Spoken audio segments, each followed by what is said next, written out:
"You're going to marry me," Lazarus Salvatore said, not asked, standing in the doorway of the Naples charity house like he owned the building. Maybe he did. In this city, the Salvatore family owned most things that mattered. Vaspera Night kept folding the donated clothes, her fingers moving across the fabric with practiced ease. She'd been blind since birth, 23 years of darkness that taught her to read the world differently. Right now, she could read the tension rolling off this man in waves. "I don't know you," she said simply. "Doesn't matter."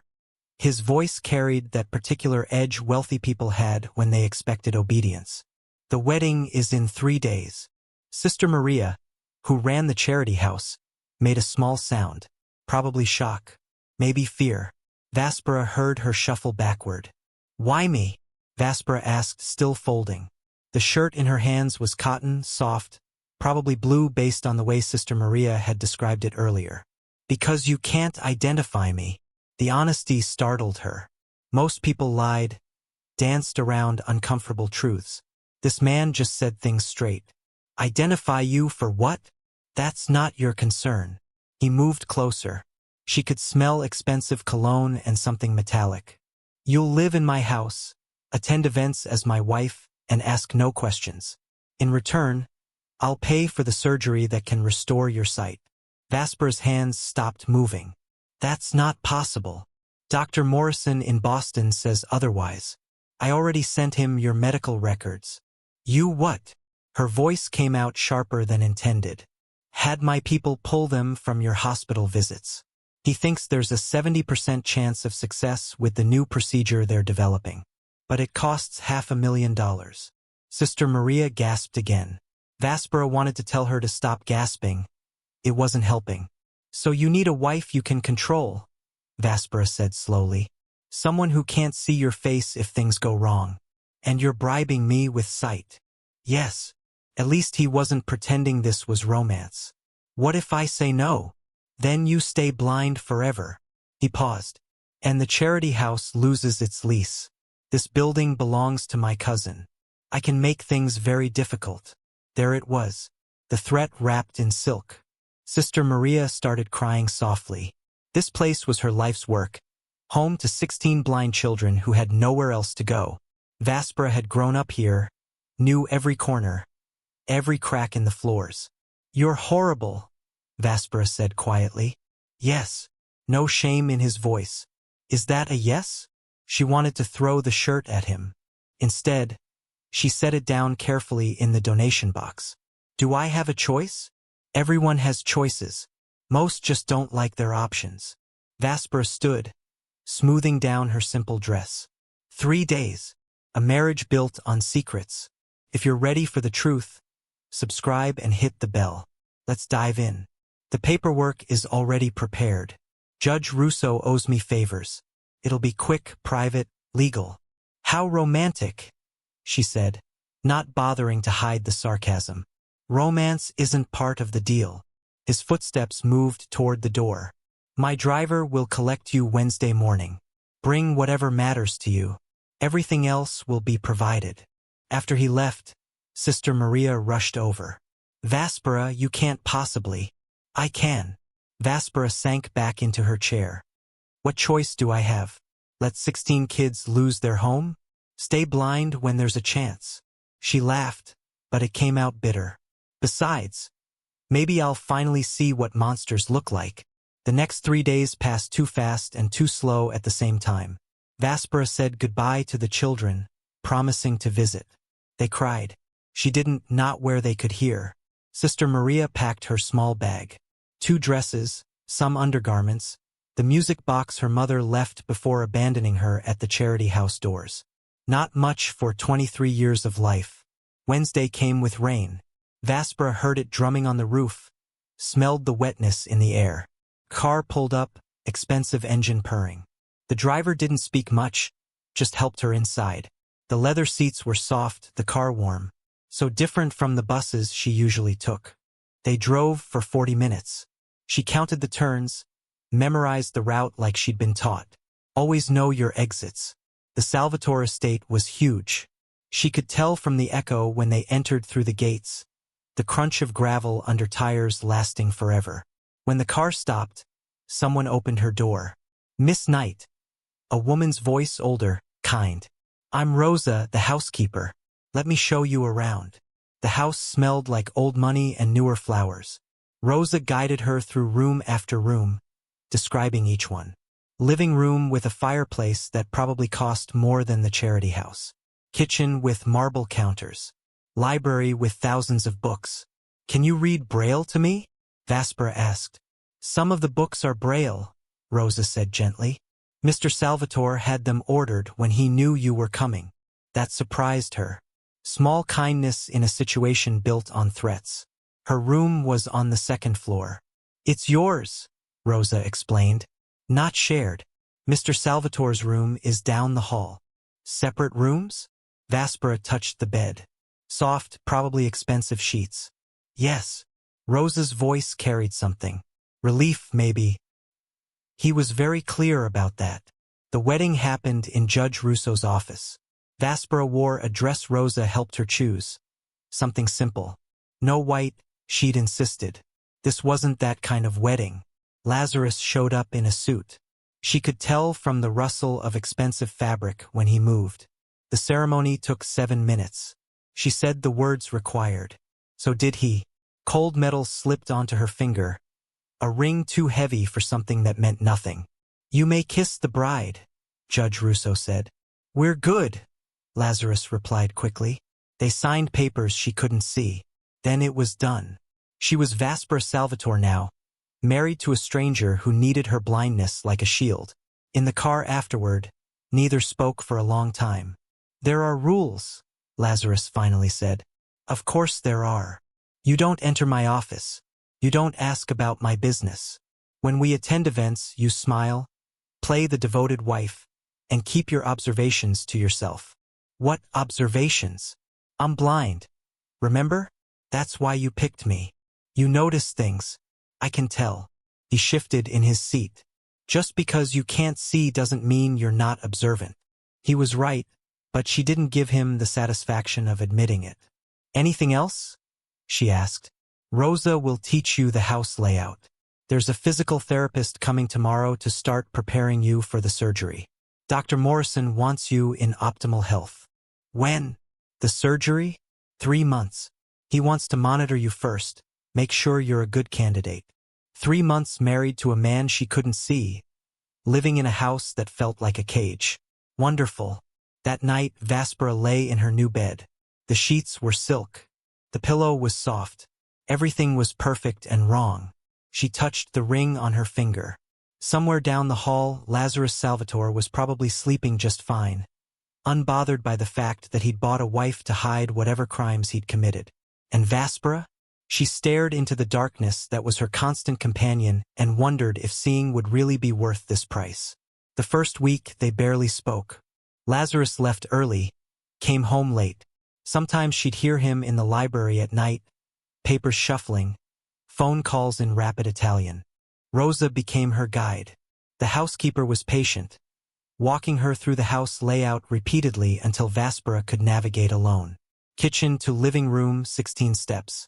Living room to library, 22 steps. Her room to the staircase, 8 steps. "You're a quick learner," Rosa said after 3 days. "Had practice." Vaspera found the kitchen counter, trailed her fingers along it. "Been blind my whole life. You learn to adapt or you don't survive." The physical therapist, Damien, came daily. He was American, probably in his 40s, with a voice like gravel. "Dr. Morrison wants you strong," he explained on the first day. "The surgery is intense. Recovery is harder if you're not in good shape." "I'm blind, not broken," Vaspera said. Damien laughed. "Yeah, I can tell. Let's get started." The exercises were exhausting. Stretches, light weights, balance work. Her body ached in new ways. "Why does eyesight require strong legs?" she asked after a particularly brutal session. "It doesn't, but recovery requires a strong body. Trust the process." On day 8, Lazarus joined her for dinner. First time all week. "How's the training?" he asked. "Painful." She found her fork, located the food on her plate using the clock method Rosa taught her. Protein at 6, vegetables at 3, carbs at 9. Good. Damien is the best. They ate in silence. She could hear him cutting his food, the clink of silverware on expensive china. Why did you really choose me? She asked suddenly. His knife stopped moving. I told you. Because I'm blind. Yes. But there are other blind people in Naples. Why me specifically? Long pause. You were convenient. Try again. Another pause, longer. Sister Maria wrote to my mother once, years ago, asking for donations. My mother visited the charity house, met you. She told me you were the smartest person she'd ever met who couldn't see. Your mother's dead now, Vaspera said softly. She'd heard Rosa mention it, the late Mrs. Salvatore who'd been beloved in Naples. Yes. His voice went flat. Cancer. 2 years ago. I'm sorry. Don't be. She barely knew you. But his mother had known her, had remembered her. Enough that when Lazarus needed a blind wife, he thought of the girl from the charity house his mother once praised. What did your mother die thinking about you? Vaspera asked. That I'd get myself killed doing something stupid. He pushed back from the table. She wasn't wrong. He left before dessert. Vaspera sat alone in the dining room, her untouched dessert slowly warming on the plate. Rosa came to clear. He's not always this cold, the housekeeper said quietly. It's fine. This isn't a real marriage anyway. Maybe not, but you're both real people. The next morning, Vaspera woke to voices. Angry voices. She followed the sound to the library, stopping outside the door. You married a blind girl? A man shouted in Italian. Have you lost your mind? My personal life isn't your concern, Antonio. Antonio. She'd heard that name. Lazarus's cousin, the one who owned the charity house building. The families are talking, Antonio continued. They think you're weak, getting soft. This marriage makes no sense. It makes perfect sense. For what? She can't help our business. Can't provide connections. What good is she? Vaspera's hands clenched. She should leave, not listen. But something kept her there. She's my wife, Lazarus said coldly. That's all the reason needed. You're protecting someone. I can tell. Who? What did you do that requires hiding behind a blind girl? Get out of my house. Lazarus. Out. Footsteps stormed toward the door. Vaspera barely had time to move before Antonio burst out, nearly colliding with her. Oh! His voice dripped contempt. The wife. Tell me. Do you have any idea what you've married into? Not really, she admitted. He laughed. Harsh. Perfect. Stay blind in every way. Safer that way. After he left, Lazarus found her in the hallway. How much did you hear? Enough to know your family thinks I'm useless. My family thinks a lot of things, most of them wrong. He hesitated. You hungry? Rosa made breakfast. It wasn't an apology, but it was something. They ate breakfast together. He described the food to her without being asked, which was more consideration than she expected. The omelet has mushrooms and cheese, tomatoes on the side, orange juice in the glass to your right. Thanks. Don't mention it. But she noticed that maybe he wasn't entirely a monster, just mostly one. 2 weeks into the marriage, someone sent flowers to the house. Roses, Rosa said.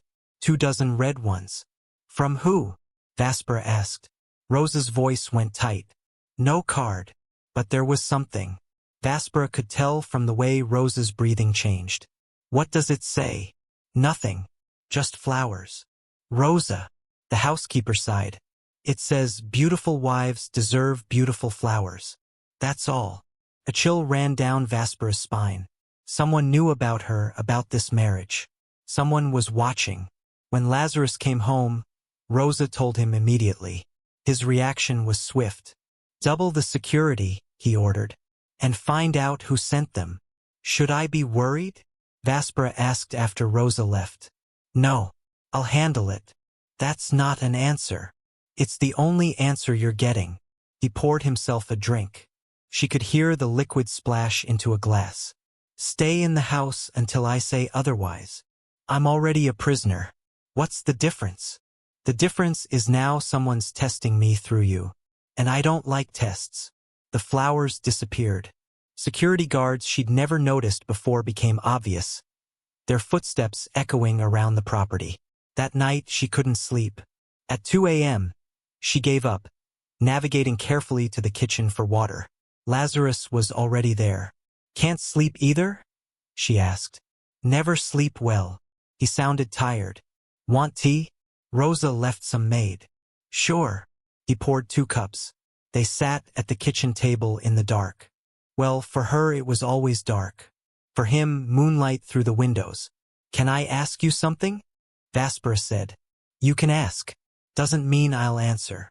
What did you do? The thing you married me to hide. Long silence. The clock ticked. The house settled. I witnessed something I shouldn't have, he finally said. Something that could destroy powerful people. They don't know if I'll talk. This marriage confuses them, makes them wonder if I'm planning something. Buys me time. Time for what? To figure out how to survive what I know. Vaspera sipped her tea.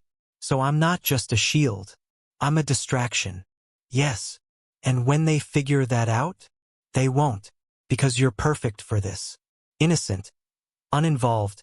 Genuinely blind to my world. He set down his cup.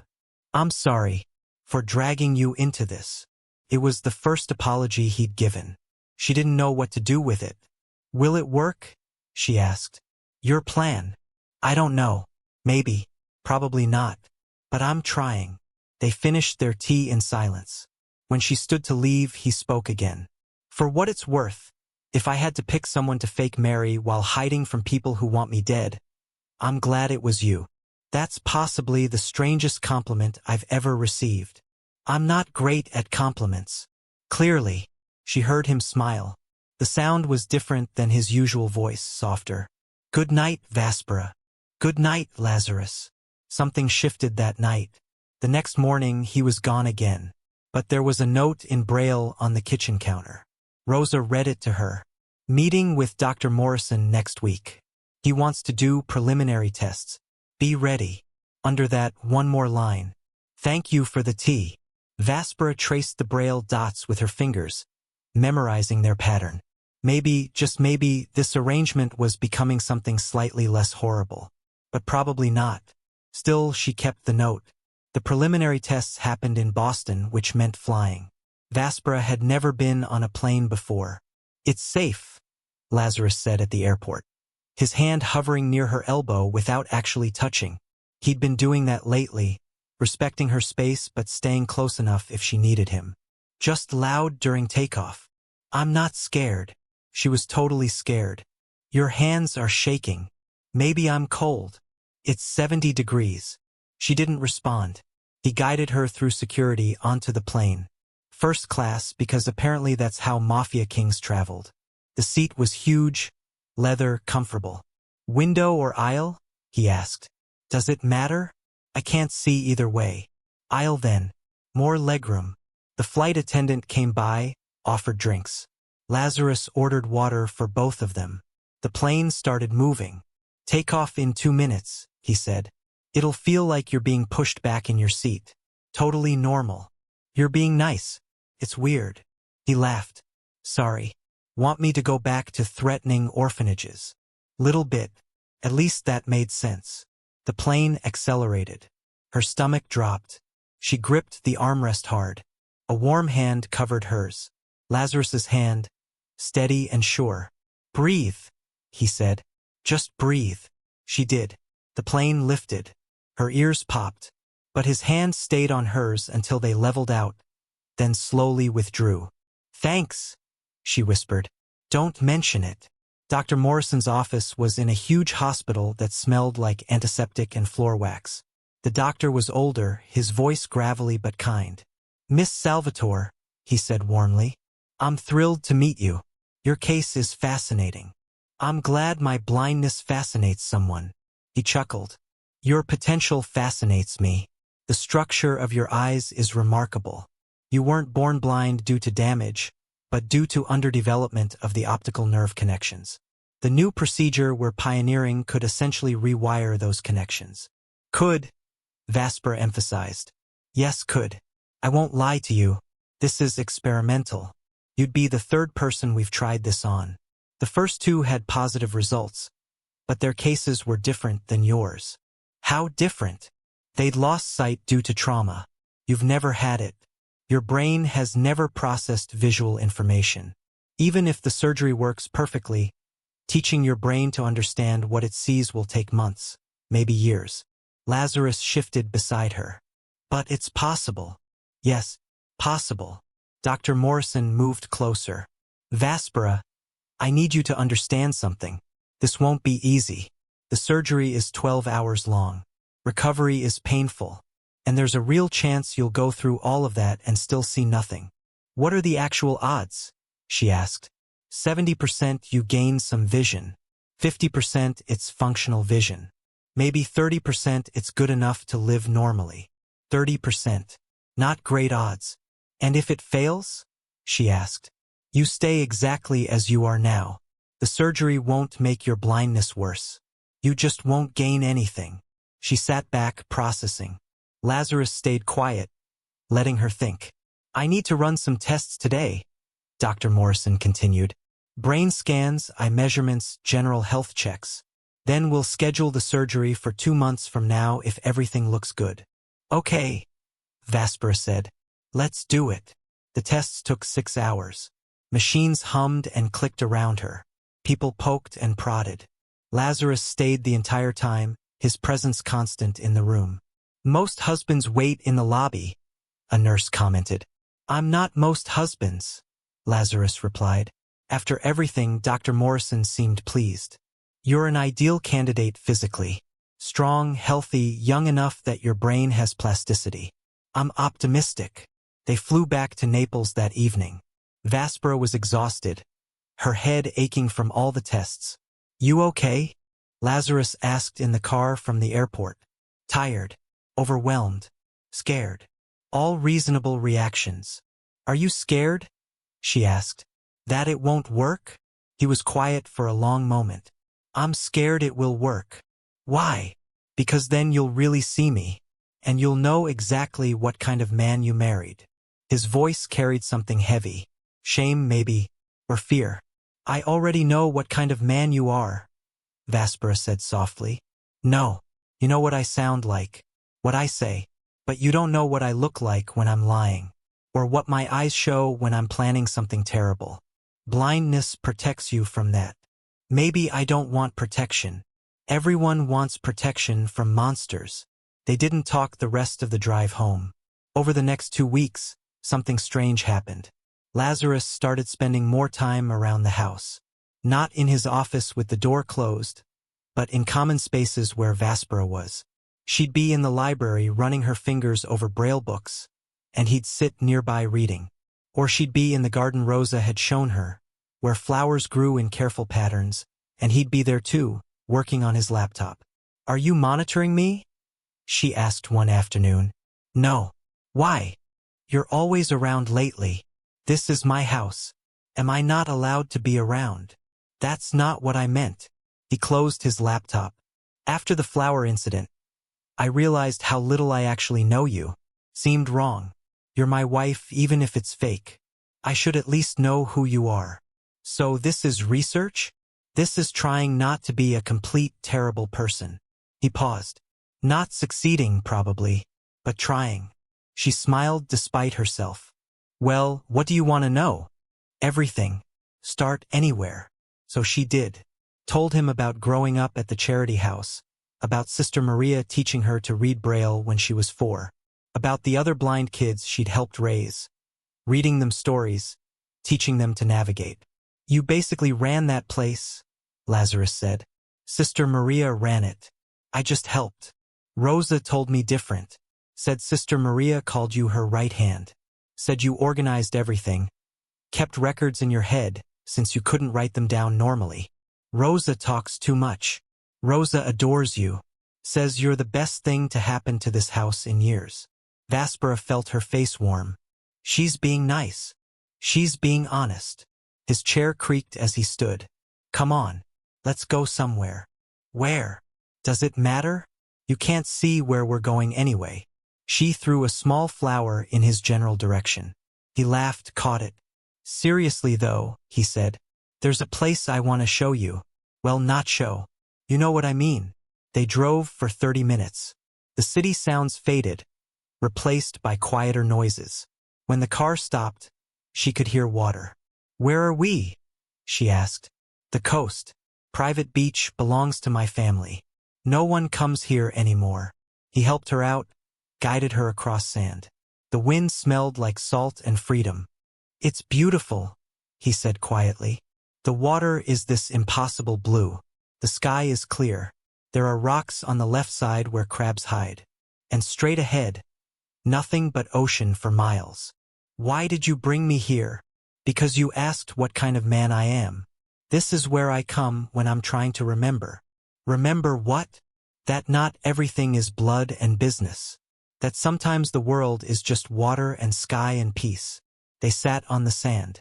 The waves crashed rhythmically. Vaspera felt the tension she'd been carrying start to ease. Can I ask you something? Lazarus said after a while. Sure. Do you hate me? For forcing you into this marriage. She considered the question carefully. I did. First. But now I don't know. You gave me a chance at sight. You're not cruel despite the threats. And you're trying even when you don't have to. So no. I don't hate you. You should. Probably. But I don't. They stayed until sunset. He described the colors, how the sky turned orange and pink and purple. She listened, memorizing his words, imagining what it might look like. On the drive back, she dozed off, woke up being carried. I can walk, she mumbled. I know. But you were sleeping and the stairs are tricky. He carried her to her room, set her gently on the bed. She felt him pull a blanket over her. Lazarus? She said, half asleep. Yeah. Today was nice. Yeah, it was. The next morning, she woke to voices again. Angry voices, but different this time. You're getting attached, a woman said. I can see it. This is a mistake. My marriage isn't your concern, Isabella. Isabella. His sister, the one Rosa mentioned who lived in Rome. It is my concern when it affects the family. Antonio is right, this makes you look weak. And now you're taking her on romantic beach trips? People are talking. Let them talk. Lazarus, she's a tool. A means to an end. You can't actually care about her. Why not? The question hung in the air. Vaspera held her breath. Because it's not real, Isabella said finally. None of this is real. You married her to hide a secret. That's all this is. Maybe it started that way. And now? What, you're having feelings? For a blind girl you barely know. I know her better than I've known anyone in years. That's pathetic. Probably. Still true. Isabella made a frustrated sound. When this blows up, don't say I didn't warn you. After she left, Vaspera lay in bed, staring at nothing like always. Her heart was doing weird things. She got up, got dressed, navigated to the kitchen. Lazarus was there drinking coffee. Morning, he said, trying to sound normal. I heard, she said simply. I figured. You're always hearing things you shouldn't. Is it true? She sat down across from him. Are you getting attached? Long silence. Coffee cup set down carefully. Maybe. I don't know. He sighed. This was supposed to be simple. Business arrangement. But you make me laugh. You call me on my garbage. You're smart and brave and you don't need sight to see right through me. So yeah, maybe I'm getting attached. Oh, I know. Complicates everything. Yeah. They sat in awkward silence. For what it's worth, Vaspera said quietly, I think I might be getting attached too. That's a terrible idea. Completely terrible. We should probably stop. Definitely should. Neither moved. Want to go somewhere today? He asked finally. Where? There's a music festival in town. Live performances, food vendors. Thought you might enjoy it since you can't see but you can hear. Are you asking me on a date? I'm asking my fake wife if she wants to do something fun. Call it whatever you want. She smiled. Okay, let's go. The festival was loud and chaotic and wonderful. Lazarus described everything, the colorful tents, the performers juggling and dancing, the crowds moving like waves. But mostly they listened. Jazz bands, classical string quartets, rock groups. Vaspera closed her eyes, and habit, even though it made no difference, and just absorbed the music. "This one's my favorite," she said during a violin solo. "Mine too." His voice was closer than she'd realized. They ate gelato from a vendor who made it fresh. Lazarus got chocolate, she got lemon. He described the way the vendor swirled it into the cone, how the chocolate was so dark it was almost black. "Trade?" she asked. "Sure." They swapped cones. Her lemon tasted bright and sharp. His chocolate tasted rich and deep. "Better?" he asked. "Different. Good different." They walked through the festival for hours. At some point, his hand found hers. She didn't pull away. "This is weird," she said. "Which part?" "All of it. We're fake married but going on real dates. You're a mafia guy but you're sweet. I'm blind but I think I'm starting to actually see you anyway." "Maybe that's the point," he said softly. "Maybe blindness isn't about eyes." They stopped walking. The music around them faded to background noise. "Lazarus." "Yeah. I'm glad you picked me. Even though it's complicated. Even though it's scary. I'm glad." "Me too," he whispered. Someone bumped into them, breaking the moment. They laughed, kept walking. But something had shifted. Something real was growing between them, despite all the reasons it shouldn't. That night, back at the house, they played cards. Rosa taught Vaspera a version where the cards had braille markings. Lazarus pretended not to see her cards so it was fair. "You're cheating," Vaspera accused. "I absolutely am not. You're being too nice about losing. You're definitely cheating. Maybe I'm just bad at cards. You run a criminal empire. You're not bad at anything involving strategy." He laughed, set down his cards. "Okay, fine. I can see your cards. But only because you hold them wrong." "There's a wrong way to hold cards? For someone who wants to hide them from seeing people?" "Yes." She threw a card at him. He caught it, laughing harder. Rosa watched from the doorway, smiling. "You two are good together." They both froze. "We're not together," Lazarus said quickly. "This is just—" "I know what it is," Rosa interrupted gently. "I also know what it's becoming, and it's good. Both of you deserve good." After she left, awkward silence returned. "She's not wrong," Vaspera said quietly. "This is becoming something." "I know. Should we stop it?" "Probably. Are we going to?" "I don't think I can." She reached across the table, found his hand. "Me neither." They sat like that for a long time, holding hands across a card game neither cared about anymore. The next few weeks were strange and wonderful. Lazarus took her places, described the world to her. They went to museums where he explained paintings in such detail she could almost see them. To restaurants where he described not just the food but the ambience, the other diners, the way candlelight flickered. He bought her things. Not expensive jewelry or designer clothes, but thoughtful things. A music box that played Vivaldi. A braille copy of her favorite book. A sweater made from the softest wool she'd ever felt. "You don't have to buy me things," she said after the sweater. "I want to. Is that okay?" "Yeah, it's okay." He took her to a game cafe where they played tactile games. Board games with raised pieces she could feel. Word games where she spelled in braille and he spelled normally. He won most of them, but she won enough that it felt fair. "You're competitive," he noted. "So are you." "Yeah, but I'm Italian and in the mafia. I have an excuse. I'm blind and grew up poor. That's also an excuse." They laughed, ordered more coffee, kept playing. One evening, 3 weeks before the surgery, they were walking through the garden. Rosa had planted herbs that smelled amazing. Basil and rosemary and thyme. "Can I tell you something?" Lazarus asked. "Always." "I'm terrified the surgery won't work." "Why?" "You said you were scared it would work." "I'm scared of both. If it fails, you'll have gone through all that pain for nothing." If it succeeds, you'll see who I really am and leave. I won't leave. You don't know that. She stopped walking, turned toward his voice. Lazarus Salvatore, I know exactly who you are.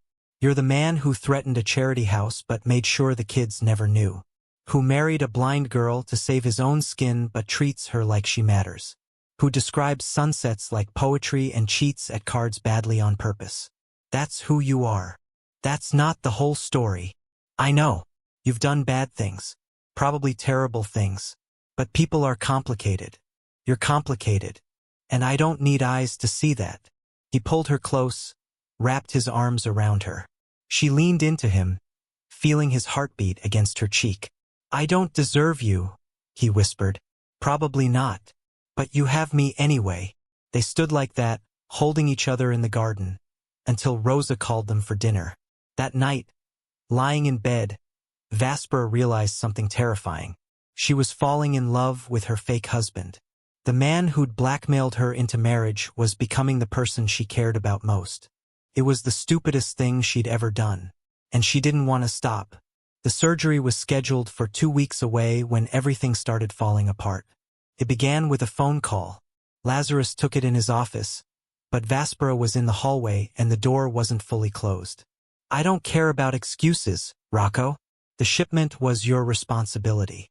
His voice was cold. Nothing like the warm tone he used with her. No, I don't want to hear it. You have 24 hours to find out who stole from us, or I find out for you. And trust me, you don't want that. Pause. I'm done being reasonable. Someone stole 3 million euros worth of product. Someone dies for that. Find them or it's you. Vaspera's stomach turned. Product. He meant drugs, probably. And someone was going to die. She backed away quietly, but her hand hit a vase on the hall table. It wobbled, didn't fall, but made enough noise. I'll call you back. The phone clicked off. Vaspera? That you? Yeah. Sorry, I was just... How much did you hear? She considered lying. Decided against it. Enough. Long silence. Come in here. She navigated to his office, stood in the doorway. The room smelled like leather and expensive cologne and something else. Something metallic she couldn't place. Sit, he said. She did. You know what I do, he said carefully. We've never explicitly discussed it, but you're not stupid. I know you're in the mafia. I know that means illegal things. I didn't think about the details. The details matter, Vaspera. I move drugs. I run protection rackets. I collect debts, sometimes violently. People who cross me tend to disappear. That's the reality. And right now someone's going to die because money went missing. Yes. Even if they didn't take it, even if Rocco just lost it somehow. Someone always pays. That's how this works. You show weakness, everyone thinks they can steal from you.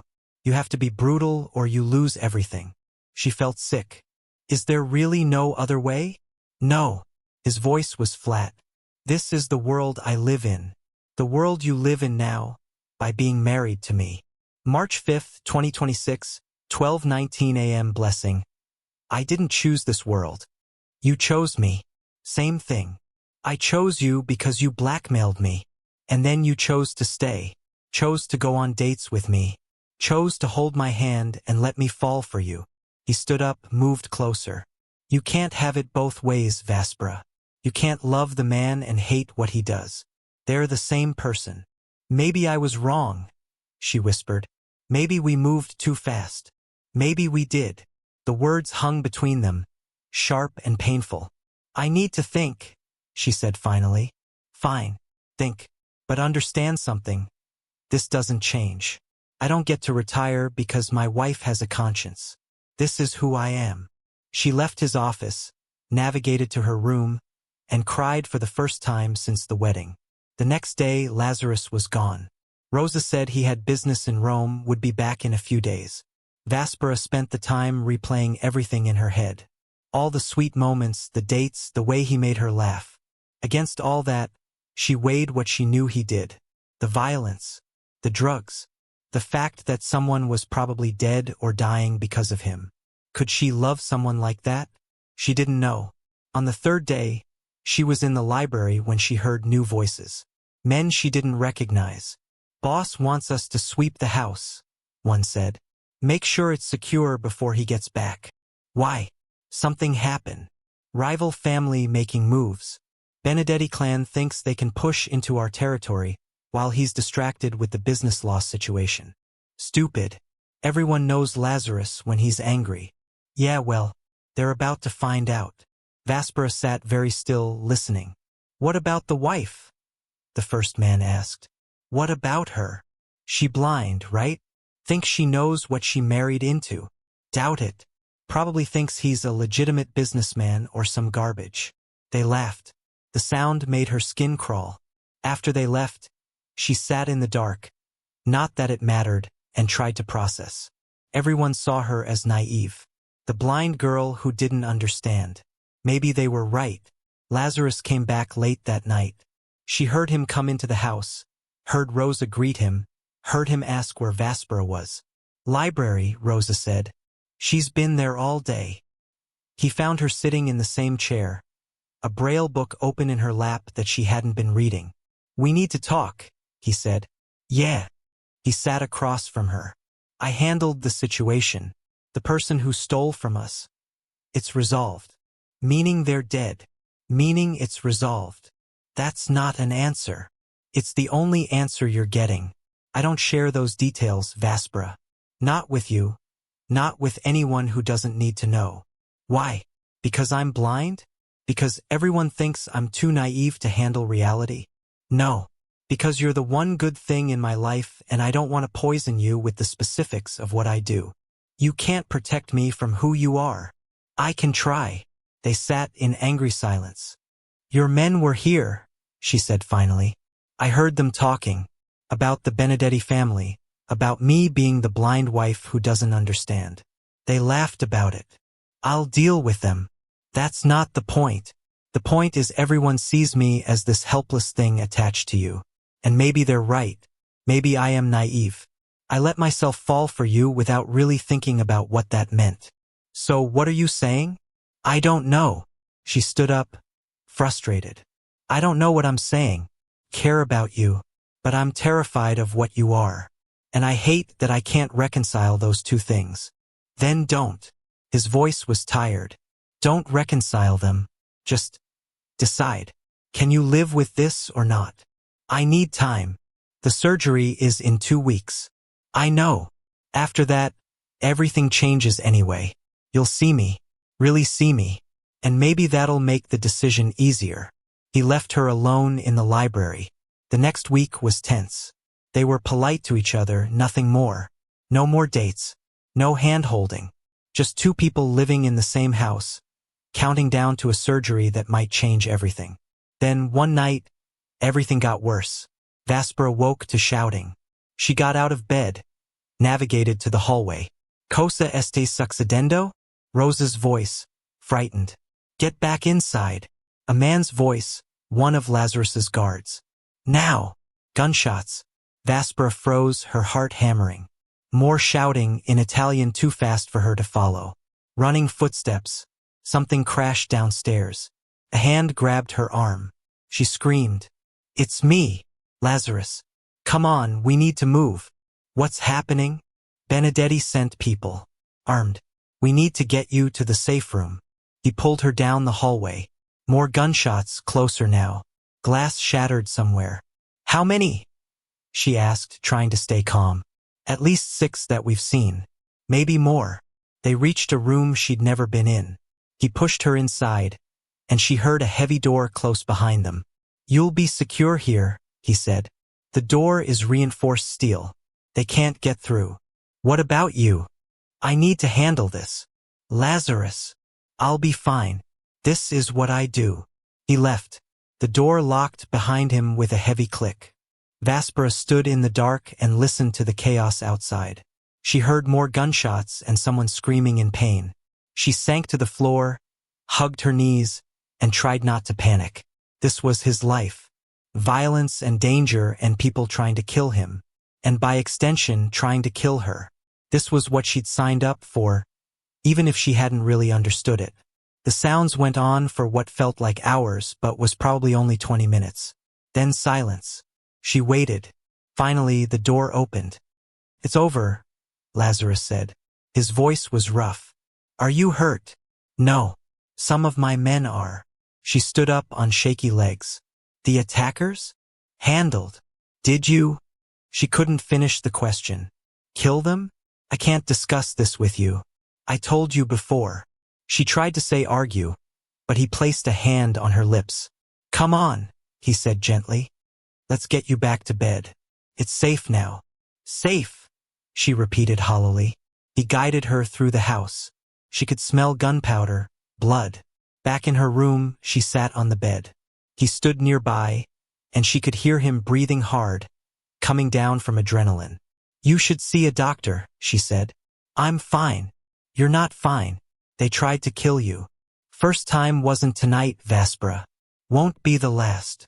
The casualness of it struck her. He'd been attacked before. Many times, probably. And it would happen again. "I can't do this," she whispered. "What?" "This. Any of it. I thought I could, but I can't. People are probably dead or wounded. In our home. And you're fine with it." "I'm not fine with it. But it's reality. I can't be part of this." Silence. Heavy and suffocating. "So what are you saying?" His voice was carefully controlled. "I don't know. I need to think. She broke down, crying. "I don't know." He moved closer, then stopped. "Do you want me to leave?" "Yes. No. I don't know. I'll leave." He walked out. She heard his footsteps fade down the hall. Morning came. Vaspera didn't sleep. She lay in bed, replaying everything. Around 8, Rosa came in with breakfast. "You should eat, Kara." "I'm not hungry." "You need strength. The surgery is in 5 days." 5 days. God. "Rosa, can I ask you something?" "Of course." "How do you work for him?" "Knowing what he does." Rosa sighed. "Sit up. Eat." "I'll tell you." Vaspera sat up, took the plate. Toast, jam, coffee. She ate mechanically while Rosa talked.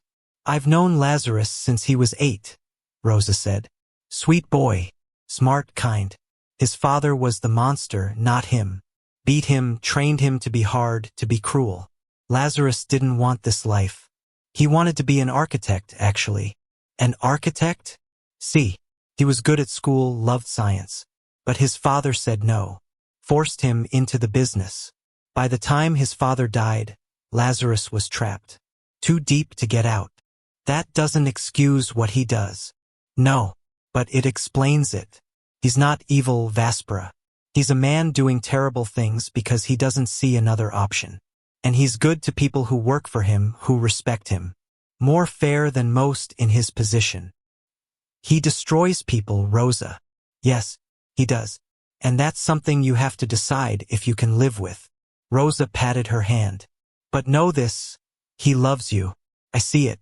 The way he looks at you, talks about you when you're not there. He's happy for the first time in years. Whatever you decide, know that he really loves you." After Rosa left, Vaspera sat with that information. Did any of that matter? She avoided him for 2 days. He didn't push, gave her space. But the house felt wrong without their conversations, their casual touches, their laughter. On the 3rd day, she finally sought him out. Found him in his office. "Can we talk?" she asked from the doorway. "Of course." She came in, sat down. "I've been thinking. I figured. I can't pretend the violence doesn't bother me. It does. Terrifies me. But Rosa told me about your father. Is that true?" "Yes." "Why didn't you leave after he died?" "Because by then I had people depending on me. Families who needed the money I paid them. Rosa, for one. My men, their wives and kids. You leave the mafia, someone else takes over. Usually someone worse. I stayed because it was the responsible thing to do." "That's a terrible reason." "It's the truth." She leaned back. "I don't know if I can do this, Lazarus. Be with you knowing people might try to kill us. Knowing you'll kill them back. It's too much. I understand. But I also don't know if I can leave. Because I do care about you. Against all my better judgment, I care. So where does that leave us? I don't know. Can we just pause? No decisions until after the surgery. See how things look then, literally and figuratively. Yeah, we can do that. Relief flooded through her. Okay, good. Vaspera? Yeah. I'm sorry for bringing you into this, for making you deal with my world. You deserved better. Maybe, but this is what I've got. The next few days were strange. They were civil, even friendly, but the easy intimacy was gone. They didn't touch, didn't seek each other out, just existed in the same space, counting down. The night before the surgery, Vaspera couldn't sleep. She got up, wandered to the garden. The air smelled like jasmine. Couldn't sleep either? Lazarus's voice from nearby. No. Too nervous. About the surgery or about us? Both. He came closer. She could feel his presence, warm in the cool night air. I want you to know something, he said quietly. Whatever happens tomorrow, whether you see or don't see, whether you stay or leave, these months with you have been the best of my life. You made me remember who I wanted to be. That counts for something. Lazarus, let me finish. If you decide you can't do this, I'll understand. I'll help you start over somewhere safe. No threats, no manipulation. Just a clean break. You deserve that option. Tears ran down her face. I don't want a clean break. Then what do you want? I want you to be different. I want you to leave this life and be the architect you wanted to be. I want us to be normal people with normal problems. But I know that's impossible. It is impossible. I know. They stood in silence. Will you be there? She asked. Tomorrow, during the surgery? If you want me to be. I do. Then I'll be there. She reached out, found his hand. He squeezed back, and for a moment, it felt like before. Easy and right. But only for a moment. The surgery was tomorrow. After that, everything would change. She'd see him and have to make a final decision.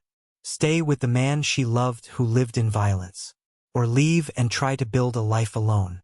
Neither option felt right, but one of them had to be chosen. The morning of the surgery arrived.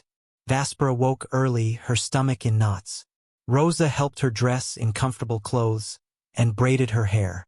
You'll do wonderful, Cara, Rosa said, squeezing her shoulder. And soon you'll see how beautiful the world is. I'm terrified. That's normal. But Dr. Morrison is the best. You're in good hands. Lazarus drove her to the hospital himself. They didn't talk much during the ride, but his hand found hers at one point, holding it tight. At the hospital, there was paperwork, prep work, nurses taking vitals. Dr. Morrison came by, explained the procedure one more time. General anesthesia. Recovery would take weeks, but if successful, she'd have vision within days of the bandages coming off. Any questions? The doctor asked. Will it hurt? Not during. After, there'll be discomfort, but we'll manage it with medication. You'll be fine, Signora Salvatore. Signora Salvatore. The name still felt strange. They wheeled her to pre-op. Lazarus walked beside the gurney. I'll be here when you wake up, he said. Promise. Promise. The anesthesiologist came, started the 4. Count backwards from 10 for me. 10, 9, 8. The world went dark. Or stayed dark. She couldn't tell the difference anymore. She woke in stages. Voices first, muffled and distant. Then sensation. Something wrapped around her head. Tight but not painful. Dry mouth. Nausea. Vaspera? Can you hear me? Dr. Morrison's voice. She tried to speak, managed a croak. Don't try to talk yet. The surgery went perfectly. Everything looks excellent. You'll need to keep the bandages on for 8 days. Then we'll remove them and see how you're healing. 5 more days of darkness. She could handle that. Lazarus? She managed. In the waiting room. I'll have the nurse bring him in. Moments later, she felt his hand take hers. Hey, he said softly. You did great. Feels weird. You're on a lot of drugs right now. Rest. I'll be here. She drifted back to sleep. The next few days were a blur of hospital routine. Nurses checking vitals, doctors examining her bandages, Lazarus reading to her from newspapers and books. He slept in a chair next to her bed, refused to leave even when Rosa came to relieve him. "I promised I'd be here," he said simply. On the 5th day, when she was more alert, she finally asked the question that had been gnawing at her. "Lazarus, you never told me exactly what you did. The thing that made you need a blind wife so badly." Silence. "You don't have to tell me," she added. "But I'd like to know. Before I can see you, I want to know who I'm really looking at." He was quiet for so long she thought he wouldn't answer. Then, "I killed a judge's son." Her breath caught. "I lied before," he continued, voice flat. "It was 3 years ago. Judge Ferretti, he was in my pocket. Took bribes, looked the other way on certain cases. Mutually beneficial arrangement. Then his son, Sabista, decided he wanted in on the family business. Thought it would be exciting, playing gangster. What happened? Sabista was an idiot. Hot-headed, impulsive. I gave him a simple job, pick up a payment from one of our restaurants. He decided to skim 20,000 euros off the top. Thought I wouldn't notice." Vaspera's chest tightened. "I confronted him.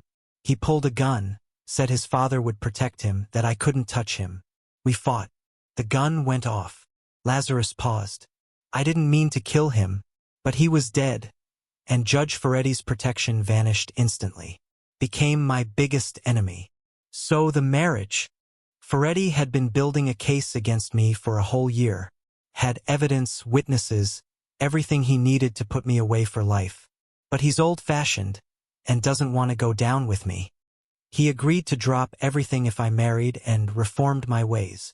Thought a wife would make me respectable, give him leverage to control me. And you were perfect. Someone he could point to as proof I was changing. But you're not changing." "No, I'm not. The marriage was just to make the legal problems disappear. The reformation was always a lie." She processed this. "Does Judge Ferretti know that?" "Probably. But the deal was the deal. He dropped the charges, I got married. What happens after isn't his concern anymore. Legally, I'm clean. You used me." "Yes. And you killed someone. Maybe not on purpose, but you killed him." "Yes. Jesus. Lazarus. I told you, I'm not a good man." She lay there, absorbing it all. He'd killed a judge's son, used her to escape justice. And now she was married to him, about to see him for the first time. "I should hate you," she whispered. "You should. But I don't. I don't know what's wrong with me, but I don't." "Nothing's wrong with you.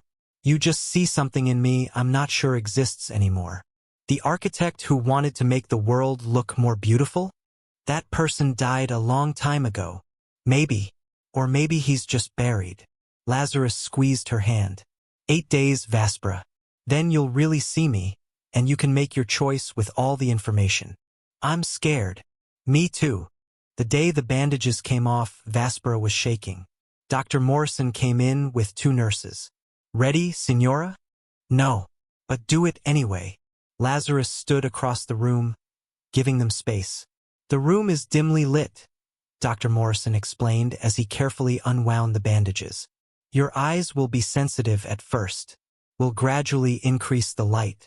Don't panic if things are blurry. That's normal." Layer after layer of gauze came off. Then padding. Then the final bandage. "Okay," the doctor said. "Slowly now. Open your eyes." Vaspera opened them. First nothing. Just vague shapes, light and shadow. Then slowly, very slowly, the world began to resolve. Shapes became objects. Blurs became faces. Colors emerged. The white of the doctor's coat. The blue of the nurse's scrubs. The gray walls. "Oh my God!" she whispered. "Oh my God! I can see." "How many fingers am I holding up?" Dr. Morrison asked, extending his hand. 3. Excellent. And now? 5. Perfect. Your vision will improve over the next few weeks, but this is an excellent start. How do you feel? Overwhelmed. Tears streamed down her face. Everything is so much. The doctor smiled. She could see him smile, and it was wonderful and terrifying and too much to process. Then her eyes found Lazarus across the room. He was tall, she'd known that from touching him. Dark hair like she'd felt, but seeing him was different. Sharp features, strong jaw, dark eyes that watched her with an intensity that made her breath catch. Handsome in a dangerous way, like a wolf in expensive clothing. And he looked terrified. "Hi," she said. "Hi." His voice was rough. You're really handsome." A surprised laugh escaped him. "That's what you're thinking right now?" "Among other things." She wiped her tears. "Can you come closer?" He moved across the room, stood next to her bed. She reached up, touched his face. "This is so strange," she murmured. "I knew what you felt like, but seeing it, is it what you expected? Better? Scarier? Both?" Dr. Morrison cleared his throat. "I'll give you two some privacy. Vaspera, take it easy for the rest of the day. No bright lights, no screens, lots of rest. We'll check your progress tomorrow." The medical team filed out. Alone, Vaspera and Lazarus stared at each other. "I can see you," she said, wonder in her voice. "You can see me." He sat on the edge of her bed. "All of me, including the parts one wish you couldn't." "What do you mean?" "Look at my hands." She did. Saw the scars across his knuckles, old and faded but visible. "From fights," he said. "From hurting people. Look at my eyes. You see how cold they are? That's not natural. That's years of doing terrible things until you stop feeling them." "I don't see that." "You should. I see someone scared. Someone who thinks he's worse than he is." "Vaspera." "No, listen. I spent months knowing you. I know you're violent. I know you've killed people. I know you used me to escape consequences for killing Judge Ferretti's son. I know all of that." She took his scarred hand in hers. "But I also know you read to me every day. You made me laugh when I thought I'd never be happy again. Those things don't cancel out the bad." "No, but they matter anyway." "So what are you saying?" She took a deep breath, looked at him and made her choice. "I'm saying I want to try. For real this time, not because of a contract or blackmail. I want to try to make this marriage work. Even knowing what I am, especially knowing what you are. Because I also know what you could be. I can't promise I'll change. This life, this business. I'm not asking you to change overnight. I'm asking you to try. Maybe look into legitimate businesses. Maybe, eventually, find a way out. That could take years. Then it takes years. I'm not going anywhere." He stared at her like he couldn't believe what he was hearing. "Why?" "Because I love you, you idiot. I fell in love with you somewhere between the dates and you reading me poetry in Italian. I love you, and I want to help you be better. I don't deserve you, but you've got me anyway." He leaned forward, touched her lips gently. She could see him now, see his eyes close, see the emotion on his face. When they broke apart, he was smiling. A real smile, not his usual controlled expression. "I love you too," he said. "I don't know when it happened, but somewhere along the way, you became everything. Good, because you're stuck with me now." "What a terrible fate," he said, but he was laughing. 2 weeks later, Vaspera was home, her vision improving daily. The world was overwhelming in its beauty. Colors she'd never seen. Rose's face, the garden in bloom, the city spread out below the villa, and Lazarus. God, seeing Lazarus still took her breath away. They were in the garden one evening when he brought up the future. "I talked to some people," he said carefully, "about transitioning to legitimate business. It won't be fast, but it's possible. Casinos, real estate, import-export that's actually legal. Would take 5, maybe 10 years to fully extract myself." "You're serious?" "I'm serious. For you. And honestly, for me too. I'm tired, Vaspera. Tired of violence, of looking over my shoulder, of being what my father made me. If there's a way out, I want to take it." She turned to face him, saw the sincerity in his expression. "This is really what you want?" "Yes. No more killing unless someone forces my hand in self-defense. No more drugs. Gradually phase out the illegal operations. Become the boring businessman I always pretended to be. And Judge Ferretti? His charges are dropped. He's got nothing on me anymore. And I've made it clear that if he tries to restart anything, certain documents about his own corruption get released. Mutually assured destruction. We'll leave each other alone. Sounds like you've thought this through. I have, because I want a real future with you. Not this half-life where you're always scared and I'm always expecting someone to put a bullet in my head. She kissed his forehead. 10 years, she said. I can do 10 years. You sure? I'm sure. But I have one condition. Name it. Rosa stays. Forever. She's family. Deal. I'd never let her go anyway. They sat in the garden as the sun set, and Vaspera watched the sky to yellow. It's beautiful, she murmured. What is? Everything. The sunset, the flowers, you. All of it. You remind me every day, Lazarus said. 6 months later, the first legitimate business opened. Casino in Milan, all legal, all above board. Lazarus threw himself into it with the same intensity he'd once brought to crime. Vaspera went back to university studying literature. She wrote poetry now, about darkness and light, about finding love in unexpected places. They had their first real anniversary dinner, not the fake wedding, but the date they both agreed they'd really fallen for each other. The night at the outdoor restaurant under the stars. To us, Lazarus said, raising his glass. To second chances, Vaspera corrected. To second chances. They clinked glasses, and she looked at him across the table and felt genuinely happy. The road ahead wouldn't be easy. There would be setbacks, complications, moments when his past caught up to them. But they'd face it together. What are you thinking? He asked. She'd been blind for all her life. She'd lost so much in that darkness. But she'd also found something she never expected. Love.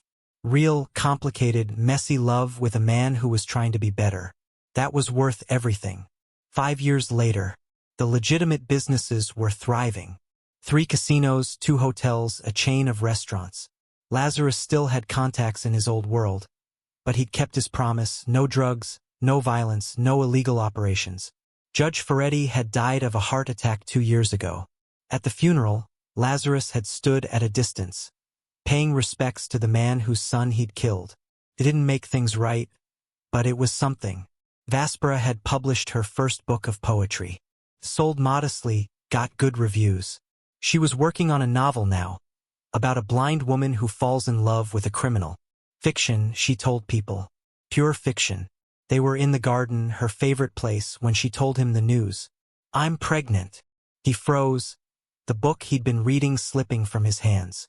What? Pregnant. Baby. We're having one. I heard you, I just... He stood up, crossed to her, knelt beside her chair. Are you sure? Took 3 tests. Very sure. Holy shit. That's one reaction. He laughed, kissed her, then put his hand on her still flat stomach. We're having a baby. We are. Are you happy? Terrified, but happy. He looked up at her. What if I'm a terrible father? What if I screw them up like my father screwed me up? You won't, because you know what terrible parenting looks like, and you'll do the opposite. She ran her fingers through his hair. You're going to be a great father, Lazarus. I want to believe that. Then believe it. I do. They sat together in the garden, talking about nurseries and names and the future. A future that, 5 years ago, neither of them could have imagined. Vaspera looked at the sunset and felt grateful for every choice that had led her here. The blackmail, the arranged marriage, the fear and doubt and eventual love. All of it had brought her to this moment. To happiness. To home. I love you, she told Lazarus. I love you too, he said, hand still resting on her stomach. Both of you. And in the fading light, with the man she loved beside her and a baby on the way, Vaspera Salvatore smiled. The darkness had given her so much, but the light had given her everything. Can a monster truly change? Comment loyalty if you want part 2, and smash that like button. Thanks for watching.